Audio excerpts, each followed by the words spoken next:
Foi no final do século XIX, em 1895, na França, os irmãos Louis e Auguste Lumière inventaram o cinema. Na primeira metade deste século a fotografia já havia sido inventada por Louis Jacques Daguerre e Joseph Nicephore Niepce, possibilitando esta criação revolucionária no mundo das artes e da indústria cultural. Para captar e reproduzir a imagem do movimento, são construídos vários aparelhos baseados no fenômeno da persistência retiniana, descoberto pelo inglês Peter Mark Roger, em 1826. A fotografia, desenvolvida simultaneamente por Louis Jacques Daguerre e Joseph Nicephore Niepce, e as pesquisas de captação e análise do movimento, representam um avanço decisivo na direção do cinematógrafo. A apresentação pública do cinematógrafo marca oficialmente o início da história do cinema. O som vem 3 décadas depois, no final dos anos 20. A primeira exibição pública das produções dos irmãos Lumière ocorre em 28 de dezembro de 1895, no Grand Café, em Paris. A saída dos operários das usinas Lumière, a chegada do trem na estação.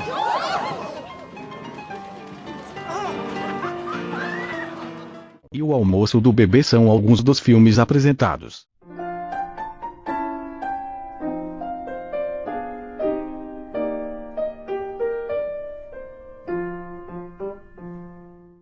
As produções são rudimentares, em geral documentários curtos sobre a vida cotidiana, com cerca de 2 minutos de projeção, filmados ao ar livre. Em 1896, apenas 7 meses depois da histórica exibição dos filmes dos irmãos Lumière em Paris, realiza-se no Rio de Janeiro a primeira sessão de cinema no Brasil. Um ano depois, Pascoal Segreto e José Roberto Cunha Salles inauguram, na Rua do Ouvidor, uma sala permanente.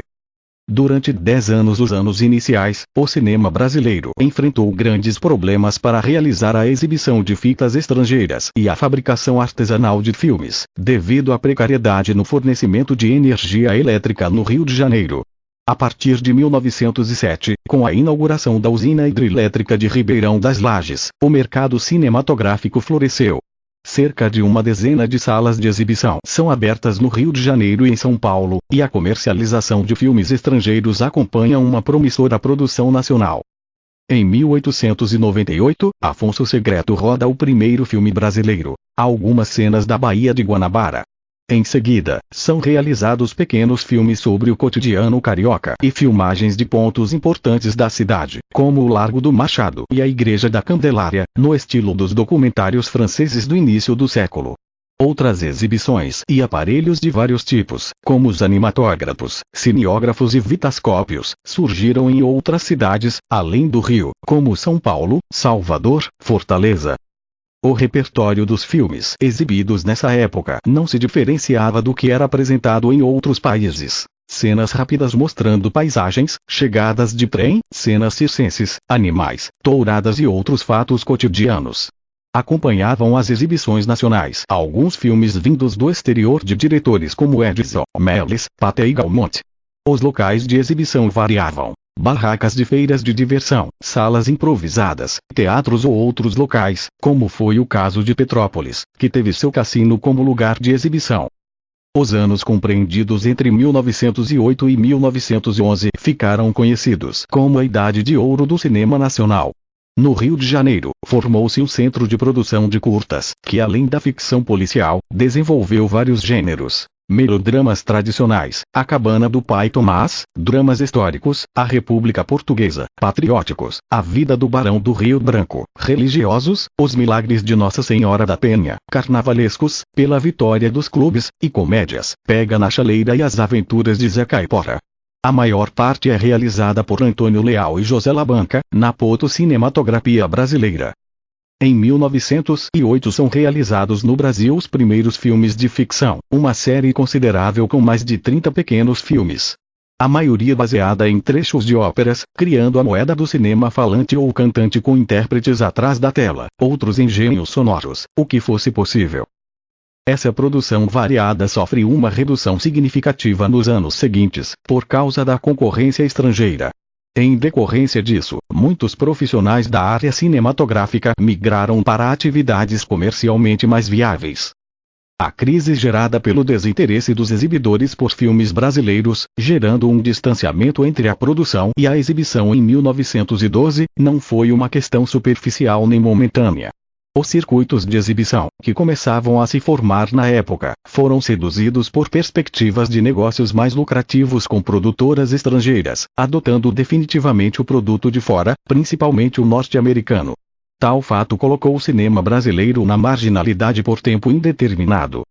A relação entre os exibidores e o cinema estrangeiro estabeleceu um caminho sem volta, pois se transformou num processo de desenvolvimento comercial de tal magnitude, controlado pelas empresas de distribuição norte-americana, que até hoje o nosso cinema se mantém preso a uma situação anômala de comercialização. No final dos anos 20, o cinema no Brasil já tinha certo domínio sobre a expressão cinematográfica, inclusive sendo detentor de uma filmografia expressiva. Foi nessa época que a indústria cinematográfica americana impôs ao mundo o cinema falado, causando uma profunda transformação técnica que modificou os métodos de produção dos filmes e sua linguagem.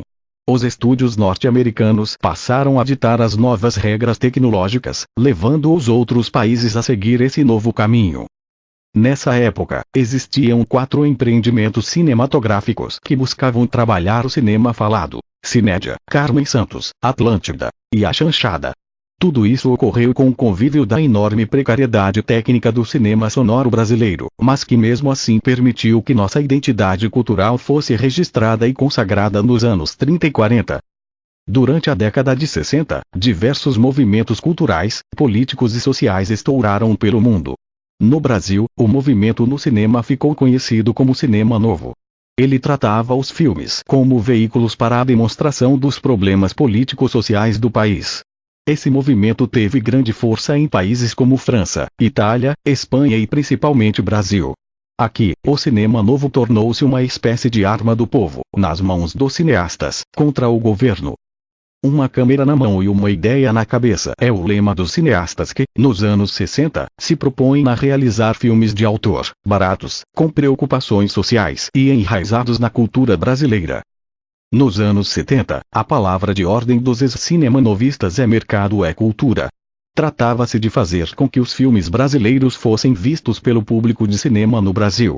E, de certa forma, graças às produções da Embrafilme de um lado, às produções baratas da turma da pornô chanchada de outro, aos filmes infantis dos Trapalhões de um terceiro, e ainda a um novo Star System gerado pela televisão. Em dezembro de 1992, ainda no governo de Itamar Franco, o ministro da Cultura Antônio Oaís cria a Secretaria para o Desenvolvimento do Audiovisual, que libera recursos para a produção de filmes através do Prêmio Resgate do Cinema Brasileiro e passa a trabalhar na elaboração do que viria ser a Lei do Audiovisual, que entraria em vigor no governo de Fernando Henrique Cardoso. O cinema brasileiro bateu o recorde em 2013, com mais de 127 longa-metragens que chegaram às telas, 9 dos quais fizeram mais de 1 milhão de espectadores, enquanto 88 foram vistos por menos de 10 mil pessoas, de acordo com informações divulgadas pela Agência Nacional do Cinema.